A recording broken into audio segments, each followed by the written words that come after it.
acho que nessas alturas nós já estamos prontos. O segredo para ser feliz para quanto tempo? Para sempre.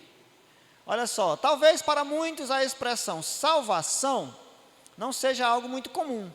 Você pode pensar, eu preciso ser salvo do quê? É provável mesmo que algumas pessoas pensem, salvo do quê? O que está acontecendo que eu preciso ser salvo? Para mim está tão legal, está tudo muito bem, e estão dizendo que eu preciso ser salvo. Salvo do quê, né, irmão Maciel? Muito bem, vamos ver salvo do quê, né? Quando olhamos ao redor, podemos encontrar a resposta. Injustiças, violência, crimes, doenças, sofrimento e tristeza. Como podemos sobreviver a tudo isto? Quem poderá nos salvar deste mundo tão mau com seus efeitos tão arrasadores? Há alguém que pode nos salvar? Sim. Quem é esse alguém? Jesus Cristo. Inclusive está escrito que não há salvação em nenhum outro nome, só em Jesus Cristo. A Bíblia, a carta de amor de Deus para nós, afirma que em seu grande amor, Deus providenciou um plano para que fôssemos libertos das terríveis consequências do mal no mundo em que vivemos. E aí vem a nossa primeira pergunta: qual é a consequência final do pecado? Ou seja, o ser humano peca, parece que não acontece nada assim aparentemente, no primeiro momento, mas tudo na vida tem o seu preço. E qual é a consequência final do pecado? De acordo com o apóstolo Paulo, escrevendo aos Romanos, ele vai responder, viu, irmão Arlindo? Aí como é claro, viu? Portanto, como por um só homem, no caso esse homem é Adão, que ele vai mencionar depois, o pecado entrou no mundo. E pelo pecado, como consequência do pecado, entrou a morte. Assim também a morte passou a todos os homens, por isso que todos pecaram e por isso que todos morrem. Né? Então, qual é a consequência final do pecado? A palavra aí é bem clara, ó. Portanto, como por um só homem entrou o pecado no mundo e pelo pecado a morte. Porque o pecado ele asfixia a pessoa. Começa a ficar velho, doente, sem força, sem vigor e morre. Eu estou falando para os que morrem de velho. Sem contar que por conta do pecado, muitos morrem prematuramente. Estou falando dos velhos. Hoje, se você olhar para um homem de 100 anos, você olha ele e fica com dó, às vezes. Corcundo, rugados, cabelos brancos, não ouve bem, às vezes nem fala mais, não tem mais noção do que está dizendo, não enxerga bem, não tem mais força física, devagarinho, tateando, alguém levando, 100 anos. Miséria esse pecado. Esse homem de 100 anos foi criado para ser eterno, sem uma dor na unha, sem nenhum problema, eterno, para sempre, infinito. Mas o pecado tem uma força tão grande que conseguiu atrofiar, acabar, minar as forças desse homem, que com 100 anos já não é mais nada. Estão falando de 100 anos, mas temos aí que com 70, com 80 já era uma vez, sem contar que muitos já fez foi morrer, já morreram prematuramente. Então o salário do pecado, como vimos ontem, é a morte, a consequência final do pecado é a morte, todos que pecaram vão morrer e por aí vai. Então é disso que nós precisamos ser salvos também. Segunda pergunta, o que Deus fez para salvar o homem? O que foi que Deus fez? Qual foi o plano que Deus estabeleceu para salvar esse homem do pecado? Esse verso, ele só está escrito da forma como ele está aqui, onde nós vamos ler, uma única vez na Bíblia. E eu suponho que esse verso, Jesus falou numa conversa com um homem já idoso. Ele esteve conversando com um cidadão. Esse cidadão queria passar a impressão de que era um homem bom, diferente, conhecedor, renomado, respeitado. Na linguagem de hoje, era o cara.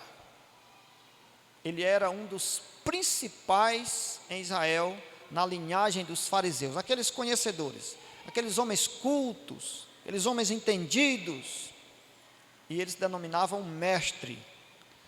Mas no fundo do seu coração, havia um vazio existencial.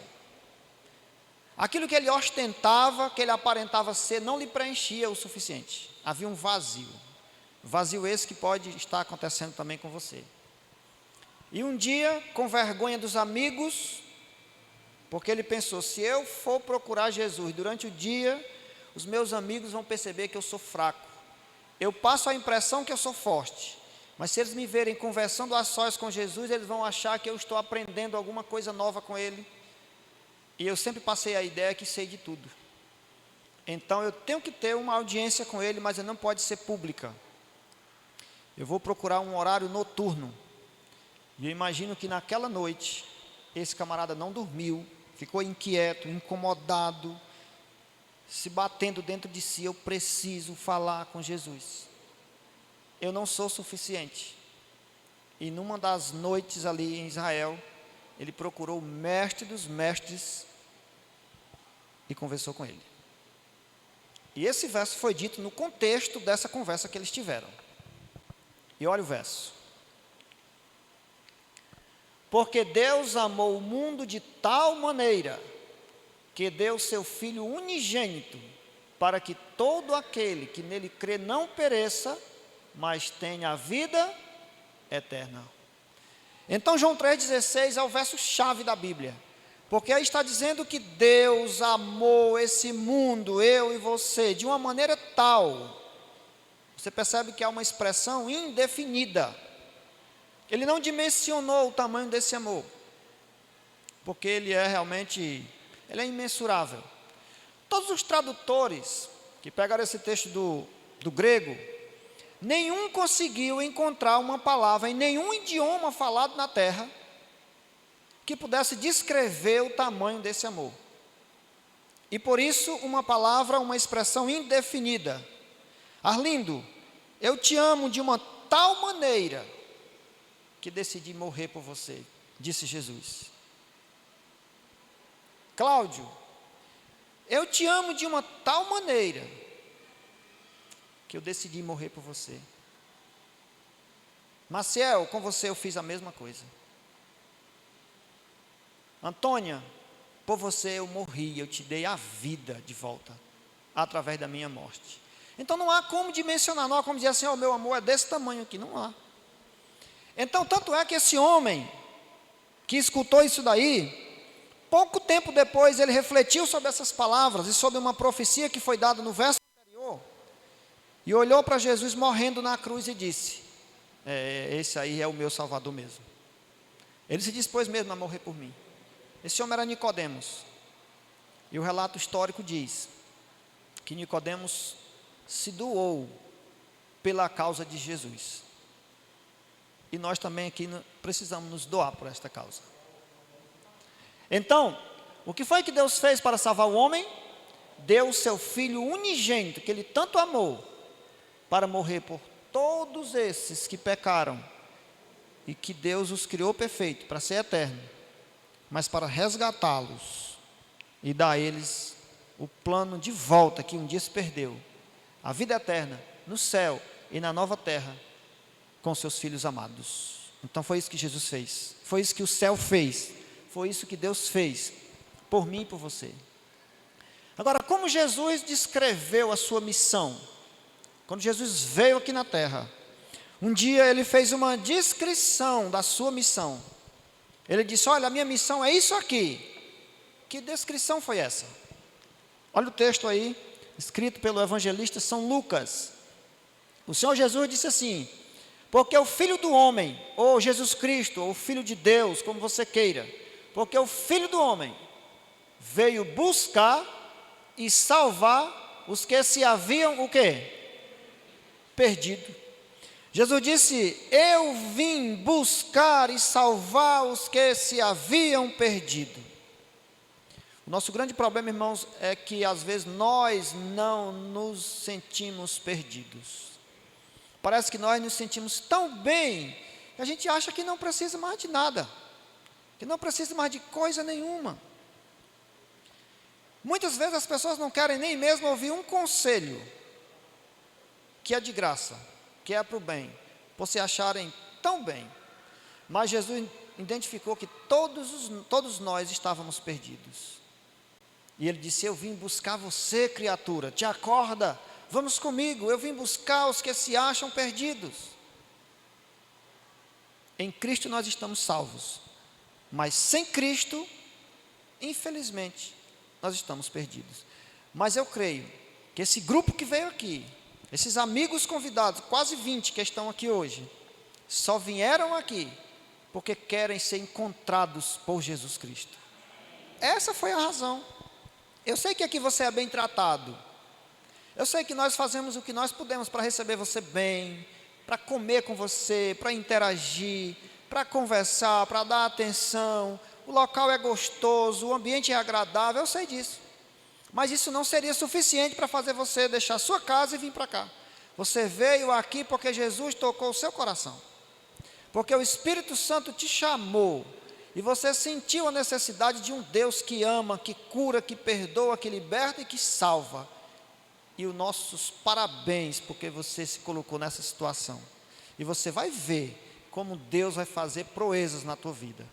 Porque Ele veio buscar e salvar os que se haviam perdido. Parabéns pela iniciativa de estar conosco. Mas Jesus veio buscar e salvar os perdidos. Agora, Jesus Cristo, durante sua trajetória aqui na terra, Ele cometeu algum pecado? Jesus ficou aqui nessa terra 33 anos e meio. 33 anos e meio. Um homem, como eu e você. Ele era 100% Deus, mas ele também era 100% homem. Como Deus, a gente já sabe que Deus não peca. Como homem, Jesus cometeu algum pecado? 33 anos convivendo com a raça de seres humanos falhos, pecadores, complicados, tendenciosos para o mal, Jesus pelo meio, envolvido com crianças, com mulheres, com velhos, com autoridades, com doutores da lei, com deficientes, com jovens, com gente de todas as espécies, e andou por toda a região ali, circunvizinha de Israel, Jerusalém, aquela região no Egito e por aí vai. E Jesus cometeu algum pecado em meio a tudo isso? Olha a informação bíblica. Veja bem, porque não temos um sumo sacerdote que não possa compadecer-se das nossas fraquezas. Porém, um que, como nós, aqui ele se refere a Jesus, em tudo foi tentado, mas sem o quê? O texto diz que em tudo ele foi tentado. Meu querido, tudo aquilo que você e eu já fomos tentados, o Senhor Jesus também foi tentado. Ele veio aqui para entender a minha situação e a sua, saber como era a sua realidade, como Deus, pela onisciência, Ele já sabia de tudo, mas Ele quis se tornar um como eu e você, para sentir na pele aquilo que eu e você sentimos. Todas as tentações, todas, das mais diversas formas, Jesus foi tentado, mas em nenhuma delas Ele caiu, para mostrar para mim e para você, que se tivermos verdadeira comunhão com o Pai, é possível, em nome de Jesus, sairmos vencedor nesse conflito entre o bem e o mal. Então o resultado é que Jesus não pecou, e aí nós temos o melhor dos modelos, para seguir por toda essa carreira que estamos vivendo nessa vida aqui. Então você está aqui na igreja, todos os irmãos que estão aqui estão sorrindo para você, tão simpático, alegre, promovendo um ambiente de paz. Mas quero dizer para você que somos seres humanos, falhos. Vai ter um dia que um ou outro, por uma razão ou por outra, alguém não vai estar tão bem e vai estar com a cara um pouco fechada. Quem sabe um dia pode haver um mal entendido. Quem sabe um dia pode haver uma interpretação errada numa fala de alguém, ou um esquecimento, um equívoco, um acidente de percurso, tudo poderá acontecer. Aí você vai pensar assim, puxa, aquele povo era tão simpático que hoje fulano de tal procedeu assim, assim, assado. Querido, se trata de ser humano, todos nós temos as nossas fraquezas, e o nosso exemplo a ser seguido é o de Jesus. O ser humano, por melhor que ele seja, mais cedo ou mais tarde, ele vai causar uma decepção. Mais cedo ou mais tarde vai ter um esquecimento, uma coisa que não foi bem entendida, alguma coisa vai sair do eixo, do seu curso normal, e aí quem estiver olhando só para o homem, tropeçará junto com ele, mas aquele que estiver com os homens, mas olhando para Jesus Cristo, esse estará seguro. Estará seguro, porque o texto diz, e nós sabemos disso, que Jesus foi tentado em tudo, mas permaneceu sem cometer um pecado sequer. Então, esse Jesus é o nosso modelo. Pode olhar para ele como autor e consumador da fé, e nós chegaremos ao porto seguro, com toda certeza. Ok, vamos para frente. Como Jesus pagou a dívida do homem? Ou seja, por causa do pecado, o homem constituiu uma dívida com o céu, com Deus, com o Criador, com o Pai. Cada pecado, uma dívida, uma dívida, uma dívida, uma dívida. Irmão Arlindo, eu acho que nessas alturas a nossa dívida já estaria, assim, impagável, fora do comum, inalcançável, perdidos. Não teria mais jeito. Mas Jesus disse: Arlindo, eu vou pagar a tua dívida. Evangelista, eu vou pagar a tua dívida. Renan, eu vou pagar a tua dívida. Samuel, a tua dívida vai ser paga, fica tranquilo, vai dar certo. E olha como foi que essa dívida foi paga, olha só. De acordo com o profeta Isaías, mas ele, Jesus Cristo, foi ferido por causa das nossas transgressões. Transgredir é desobedecer, fazer o contrário, não atender. Foi ferido por causa das nossas desobediências, das nossas transgressões e teimosias. E moído por causa das nossas iniquidades. Iniquidade significa dizer ir contra, ser contrário àquilo que é correto, que é certo, que é justo. E o castigo que nos traz a paz estava sobre ele, e pelas suas pisaduras fomos sarados. Então veja bem, quando leio esse verso, já li isso muitas vezes, me chama a atenção isso daqui, ó. O castigo que nos traz a paz estava sobre ele. Eu entendo esse verso como se estivesse dizendo o seguinte, ó: você que pecou, como se fosse assim, não é, mas é como se fosse. Você teria que ser castigado bem muito como paga pelo erro que você cometeu. Só que o pecado ele é tão grave, que o castigo que você teria que sofrer seria tão forte, que você morreria. Os açoites para dizer assim, olha, eu já dei os açoites suficientes para que o seu pecado tivesse perdoado.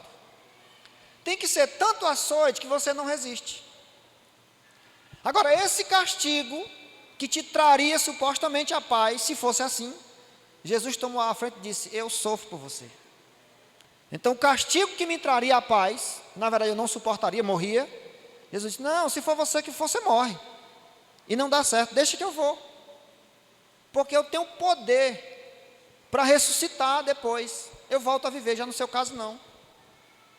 Então o texto é bem claro, o castigo que nos traz a paz, nós não suportaríamos jamais, está sobre Jesus. Ele suportou por nós.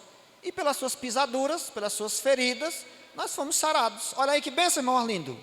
Que coisa interessante. Jesus tomou o meu lugar e o seu lugar e suportou na cruz aquilo que eu não suportaria. E ele disse: Paulo, você está de volta ao plano original. Você está de volta à eternidade. Aguarde um momentinho só. Eu vou voltar nas nuvens dos céus. E aí eu te levo para a eternidade. E ele disse isso para mim, para você e para todos os seres humanos de todos os tempos. Muitos foram salvos pelo Cristo que havia de vir. E nós outros estamos tendo o privilégio de estar sendo salvos por um Cristo que já veio e agora apenas virá como Rei do Universo, nos coroar para a eternidade. Então, como Jesus pagou a dívida do homem? O texto é claro, ó: morrendo, moído, sofrido, crucificado, pisado por mim e por você. Foi assim que a nossa dívida foi paga. Agora, que ato assegurou a nossa salvação? Ou seja, a dívida foi paga, mas o recibo para provar que foi paga, como foi que ele foi assegurado?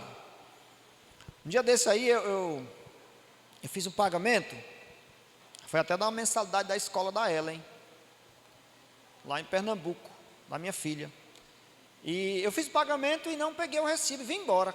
Cheguei em casa, puxa vida, o recibo.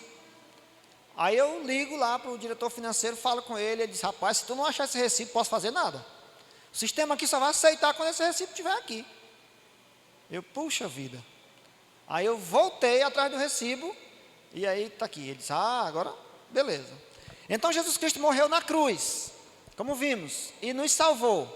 Mas qual foi o ato que assegurou de fato a nossa salvação? O recibo. Olha só. Mas de fato Cristo, aconteceu o que com ele? Dentre os, e foi feito as primícias dos quê?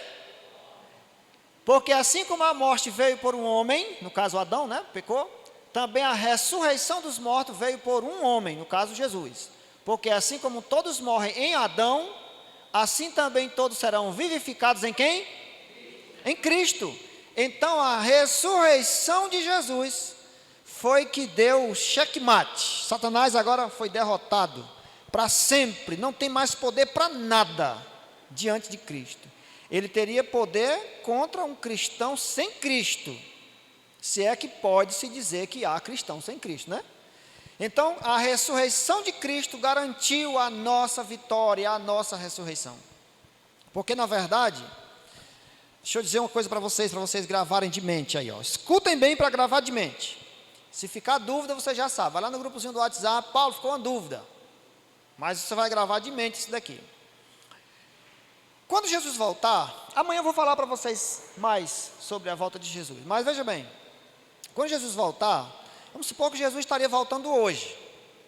Então aqui na terra está cheio de gente, andando para lá, andando para cá, muitas pessoas. Entre essas pessoas, há dois grupos. Um grupo que representa os salvos em Cristo, que vão ter a vida eterna. E um grupo que não vão estar salvos, porque não quiseram e tudo bem. Quando Jesus voltar, esses que não estão salvos, não têm mais chance de salvação, de acordo com a Bíblia. E eles vão pedir a morte, porque estão perdidos. E vão morrer mesmo. Acabou, morreu. Já os salvos em Cristo serão transformados num abrir e fechar de olhos. E serão levados pelos anjos ao encontro do Senhor nos ares. Subiremos sem nenhuma mancha de pecado. Nada que lembra pecado. Nada, nenhuma enfermidade, nada, perfeitos. Já os que morreram no passado e não estão salvos, permanecem mortos na sepultura. Já os salvos, pelo poder de Cristo, serão ressuscitados, salvos, e já transformados para se unir aos justos que estavam vivos e subirão ao encontro de Jesus nos ares. E a informação bíblica diz, e assim estaremos para sempre com o Senhor. Então vocês percebem que os perdidos, ou mortos do passado, ou perdidos de hoje, que estavam vivos, mas não estavam preparados para ir com Jesus, morrerão. Então, todo mundo se dividiu agora em dois grupos. O grupo dos salvos, que foram para o céu, e o grupo dos perdidos, que continuam mortos na terra. Então, a ressurreição de Jesus assegurou a ressurreição dos justos que morreram no passado. E eu e você, se tivermos que passar pela morte antes que Jesus volte, a nossa morte será apenas um sono na sepultura. E quando Jesus voltar, Ele vai nos chamar pelo nome, e nós nos levantaremos vivos, perfeitos, transformados e salvos, para nunca mais nem ouvir falar de morte, quanto mais morrer. Então Jesus Cristo está preparado e está preparando um povo para esse momento maravilhoso que eu e você aguardamos. Muito bem, o que devo fazer para ser salvo? A pergunta é essa. O que é que eu devo fazer para ser salvo? Já que foi tão interessante essa dinâmica da salvação. Jesus vir sofrer no meu lugar, morrer no meu lugar, me preparar uma ressurreição, uma eternidade, e eu quero tudo isso. Isso é muito interessante, é muito importante, eu preciso, isso é belo, é eterno, é maravilhoso, eu quero. O que é que eu faço para ser salvo? Qual é a condição? Como é que funciona isso? O Senhor Jesus Cristo vai responder essa pergunta para nós, dizendo assim: quem crê e for batizado, será salvo, mas quem não crê, será condenado. Eu não quero hoje falar dessa última frase, mas quem não crê, será condenado. Por que eu não quero falar disso? Porque nesse auditório ninguém vai se enquadrar nisso daí. Então para que é que eu vou ficar falando de uma coisa que não vai ter validade para nós? Se nós estamos aqui é para ser salvo, nada de ser condenado. Então o texto diz que quem crê e for batizado será salvo, querido. Então a resposta de Jesus foi clara: quem crê deverá ser batizado e será salvo. Então Jesus Cristo, ele deixou para nós a parte mais fácil.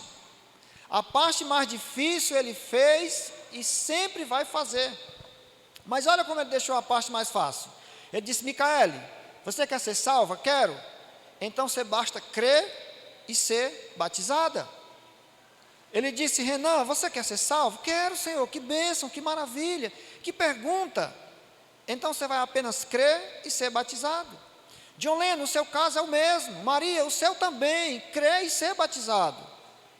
Francisca, você também, você precisa crer e ser batizado. Todos precisam acreditar. A prova de que você acreditou é se entregar através do batismo. É dizer: Senhor, pois eu quero ser batizado. Porque eu estou acreditando, isso é muito bonito, maravilhoso, eu preciso. Quem crê e for batizado será salvo. Meu querido, eu sei que nós não estudamos o suficiente ainda. Nós vamos tratar aqui de 20 temas, cada um mais relevante do que o outro. Hoje é apenas o 5º tema. Mas pelo que você entendeu até aqui, a confiança que você dedicou a essa série de estudo até aqui, eu acho que ela já é suficiente para você ver que vale a pena acreditar no Senhor. E como resposta à sua crença, à sua fé, é preciso haver uma reação também da nossa parte, dizendo: Senhor, eu acredito, eu quero, e o Senhor disse que eu preciso ser batizado para que eu seja salvo. Batismo não faz mal para ninguém, batismo só faz bem. O batismo é o momento máximo na vida das pessoas. Eu fui batizado nesta igreja aqui um domingo, 8 horas da noite, no dia 13 de abril de 2003. Vai fazer 18 anos agora em abril. Isso nunca me fez mal, só me fez bem. Eu fui batizado naquele dia com a minha esposa, pelo então pastor Armando, que era o nosso pastor na época. Para mim foi uma experiência assim, felicíssima, nunca esqueci. Eu lembro demais que no dia que eu entrei na porta ali, nessa nossa noite de 13 de abril de 2003, tinha uma frase bem aqui que eu nunca esqueci. A frase dizia assim: seja bem-vindo à família de Deus. E eu sabia que aquilo era para mim, para minha esposa e a Karine, que estava sendo batizada com a gente. Eu sabia que aquela frase era um aconchego a mais para nós três. Sejam bem-vindos à família de Deus. E eu entrei na família de Deus. Eu sou falho, ser humano, pecador, tenho defeitos, mas tenho muita vontade de permanecer para sempre nessa família de Deus. Então queria saber dos nossos amigos que estão conosco, que estão estudando, que estão felizes, que estão aprendendo, já viram que vale a pena? Quantos dos que estão aqui têm vontade de entrar na família de Deus um dia por intermédio do santo batismo bíblico? Quero ver as mãos de vocês. Só as mãos, você não precisa se levantar, não precisa falar, não precisa nada. Só quero ver a mão um dia. Você pensa nisso? Isso é interessante para você? Você acha que realmente Deus vai fazer proezas na sua vida? Você acha que vai valer a pena?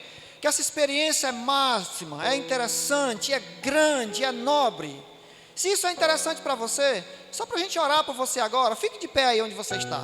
Só para a gente saber que nós vamos fazer uma oração agora por esta causa. Causa de batismo, de decisão, de vida, de transformação, de salvação. Todos os nossos amigos, olha aí como Jesus é maravilhoso.